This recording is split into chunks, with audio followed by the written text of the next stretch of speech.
Hi guys, welcome to this channel.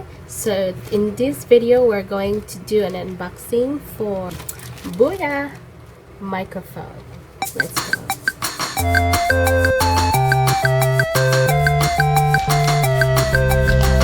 In-order ko ang item na to from Lazada. So I ordered it last May 17 and dumating siya May 26. So ayun, 1 week lang ako nagantay. Akala ko may delay kasi nga may quarantine, pero ayos naman kasi dumating siya at least a week lang.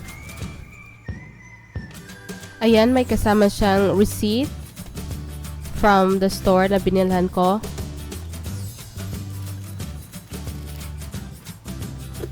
And then here's the actual item. So nakabalot pa to ng bubble wrap para iwas damage. I hope walang damage. Open lang natin. Nabili ko nga pala to sa halagang 1,090 pesos excluding the delivery fee. Kasi yung delivery fee is depende yon sa location mo.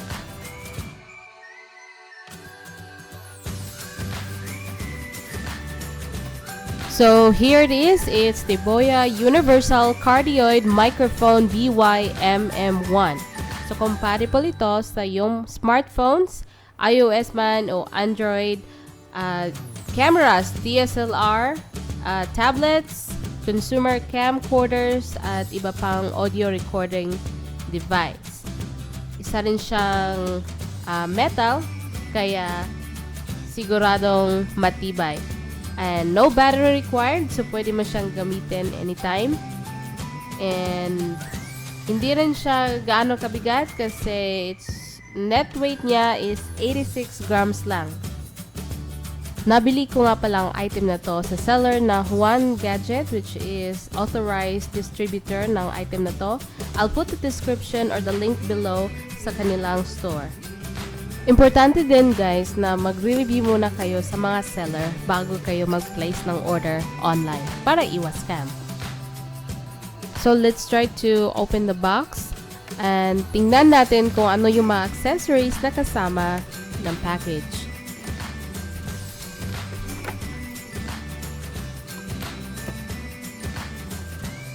So meron siyang kasamang instruction manual kung saan makikita mo kung ano yung kasama ng package, paano siya gamitin or ikabit sa smartphone or tablets. And meron din siyang troubleshooting in case may problema kayo. Okay. And then, ito na yung items. Siya nga pala, meron din silang warranty card na kasama.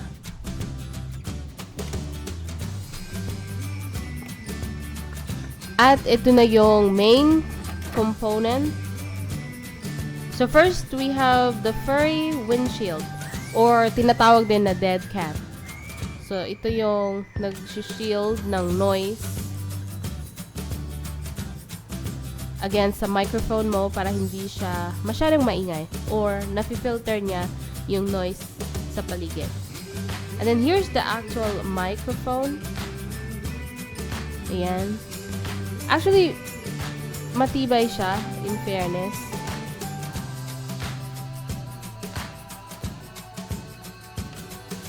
Ayan.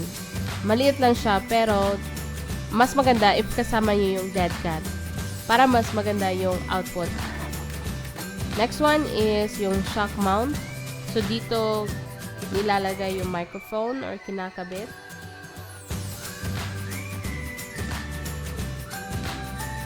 Ayan, made of plastic.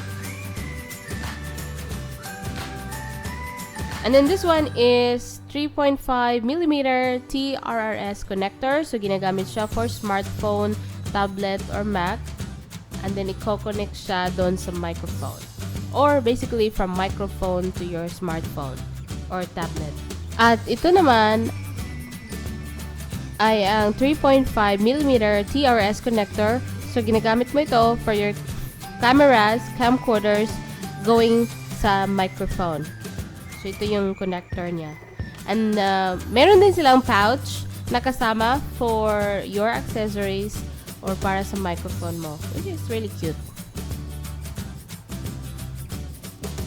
So, paano nga ba i-set up ang microphone na to? Sobrang easy lang. So, una, kailangan mo yung i-insert ang mismong microphone sa dead cat.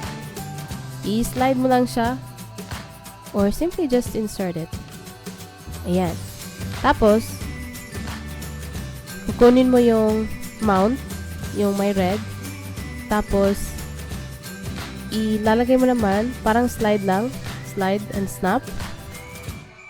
Kung may coach yung mount naman kayo, yung parang malalagay mo yung microphone sa ibabaw ng Android phone mo, pwede din yon. So, kumuha kayo ng connector, depende sa gagamitin yung device. So, in this case, gagamit ako ng smartphone na Android. So, kukunin mo yung wire na para sa smartphone. So, may label naman siya kung saang dulo ang gagamitin para sa smartphone and then para saan yung sa microphone. Okay. Ganyan lang. And then, iti-test natin to. We'll do some test to see kung effective nga ba ang device na to. Ngayon, ita-try natin siyang ilagay malapit sa electric fan. At ngayon, wala siyang dead cat.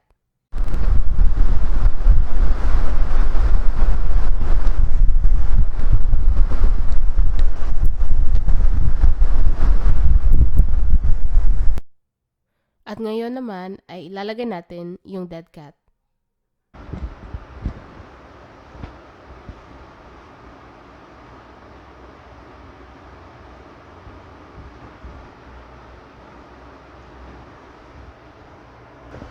So, ito-try natin siya i-test. So, test, mic test. This one is wala siyang dead cat. So, pure microphone lang talaga siya. Test 1, 2, 3. And next naman is lalagay natin yung dead cat. Test 1, 2, 3. So, ayan, nakalagay na ulit yung dead cat. Testing 1, 2, 3.